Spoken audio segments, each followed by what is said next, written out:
But we start tonight with breaking news. At least one person is in the hospital after a shooting outside Beloit Memorial High School. This happened shortly before 9 o'clock tonight in the minutes following Memorial's boys basketball game against La Follette. Beloit police say the school district of Beloit is cooperating with this investigation. A Madison School District spokesperson tells us everyone on the La Follette team got back safely on the bus and is headed home, and nobody from the district was impacted by this incident. We'll have a live report from Beloit later in the show. And we also have breaking news out of Beloit this morning. For the second time in 4 days, police in the city are investigating a woman's death. On Wednesday, a 31-year-old woman was shot on the city's west side on Madison Road. And this morning, about 72 hours later and just 3 miles away, police say a woman was stabbed to death. Police say today's investigation started at about 7:20 a.m.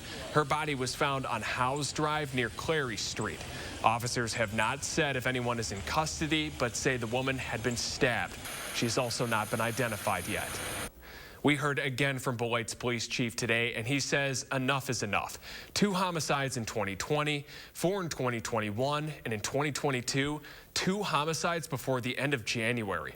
Tahalil Mohodin spoke with Beloit police and a community organizer in the city, and they all agree on something: that change has to come.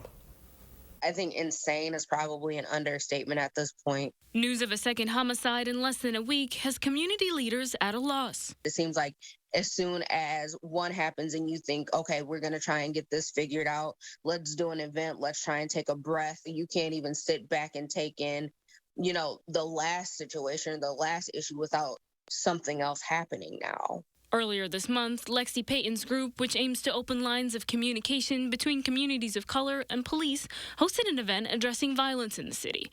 So for her, today's homicide investigation came as a shock. That it's not just gun violence. Now we have stabbings.